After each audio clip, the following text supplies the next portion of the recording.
मेष लग्न, अश्विनी नक्षत्र।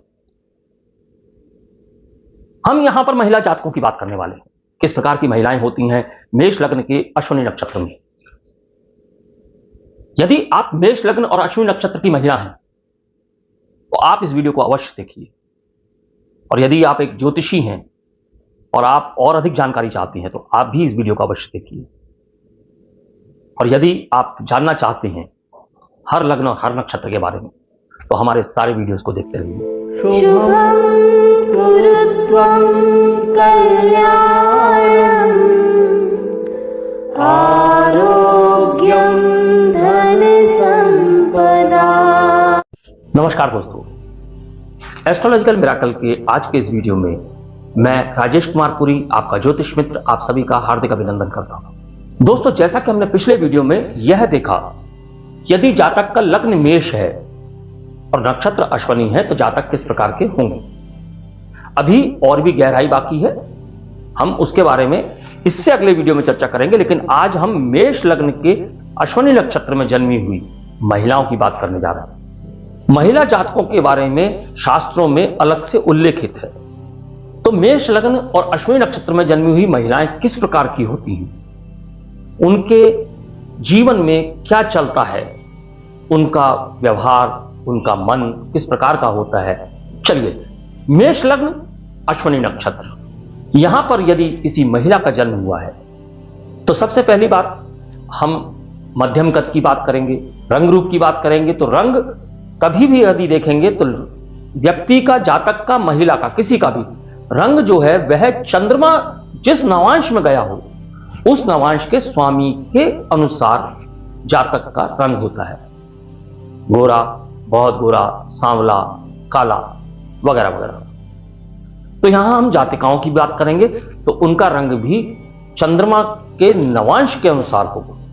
तो सबसे पहले तो हम यह जानेंगे कि मेष लग्न में जन्मी हुई जो महिलाएं होती हैं वह अगर आमतौर पर देखा जाए तो बहुत अच्छे स्वभाव की होती हैं, स्वभाव बहुत अच्छा होता है, मन की साफ होती हैं।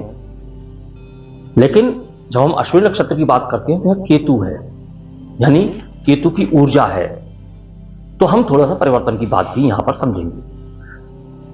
अक्सर इन महिलाओं की यह आदत होती है कि यह अपनी गलती का दोष दूसरों पर डाल देती हैं या दूसरों के अंदर दोषों को खोजती रहती हैं।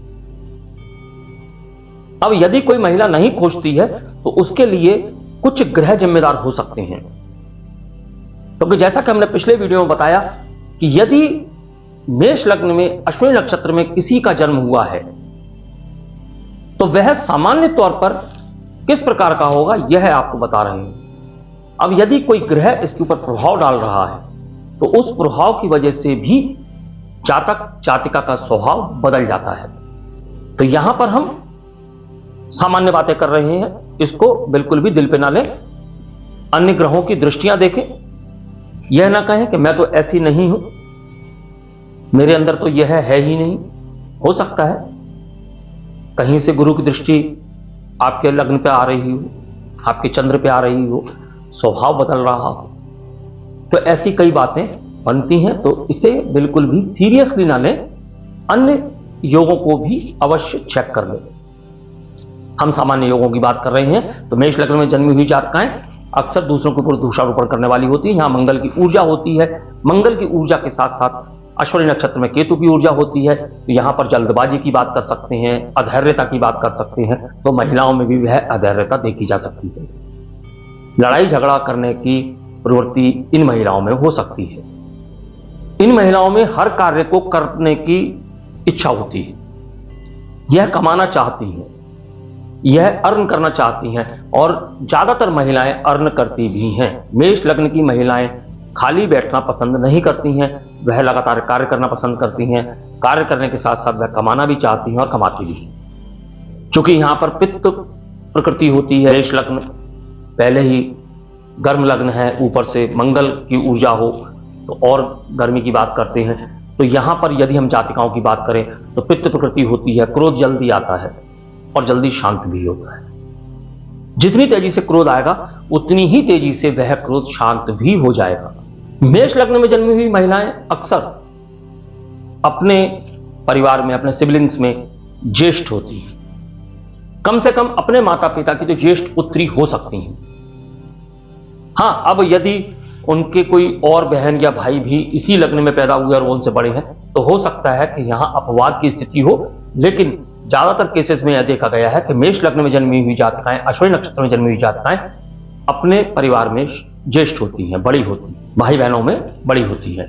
अब अश्विनी नक्षत्र में जन्मी हुई जातिकाओं के साथ में एक समस्या हो सकती है, यह एक साथी रखना पसंद नहीं करती, इनके साथी एक से ज्यादा हो सकती है, क्योंकि स्वतंत्रता और स्वायत्तता को ये ज्यादा महत्व देती है, आत्मनिर्भर बनना चाहती हैं, और इसी आत्मनिर्भरता के चक्कर में कई बार इनके कई साथी हो जाते हैं। इसलिए अश्विनी नक्षत्र की जो केतु की ऊर्जाएं हैं वह कहीं ना कहीं जातिका को भ्रमित करके रखती हैं। अब यदि लग्न में मंगल आकर बैठ जाए अश्विनी नक्षत्र में ही, तो ऐसे में जातिका का स्वभाव में चिड़चिड़ापन बढ़ जाता है, क्रोध की स्थिति बढ़ जाती है, और मंगल यदि किसी अन्य ग्रह से दृष्ट ना हो तो दुर्घटना की स्थितियां बढ़ जाती हैं, अग्नि से खतरा बढ़ जाता है, और मंगल यदि किसी पाप ग्रह से दृष्ट हो तो चरित्र कमजोर हो जाता है।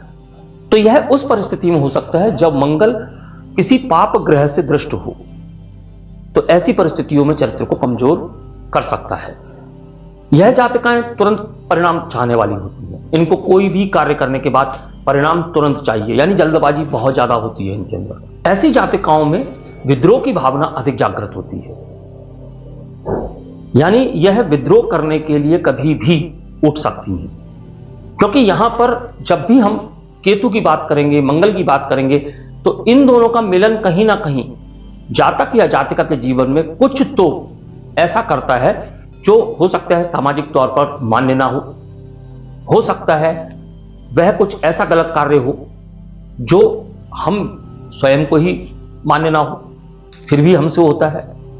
तो ऐसे कार्य जातक या जातिका कर सकते हैं। तो हम यहां जातिकाओं की बात कर रहे हैं, तो हम यहां उनके विद्रोह की बात भी समझ सकते हैं। तो अश्विनी नक्षत्र के प्रथम चरण में यदि जातिका का जन्म हुआ है, यानी 0 से लेकर 3 डिग्री 20 मिनट तक, तो जातिका को स्वर्ण आभूषणों का शौक होता है।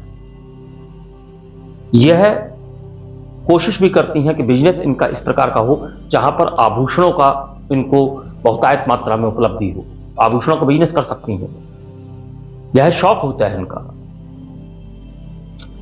अक्सर हम देखते हैं कि लोग हमसे उपाय पूछते हैं, तो यहां पर हम कहेंगे कि यदि आपका जन्म मेष लग्न अश्विनी नक्षत्र में हुआ है तो आपको शक्ति की उपासना करनी चाहिए।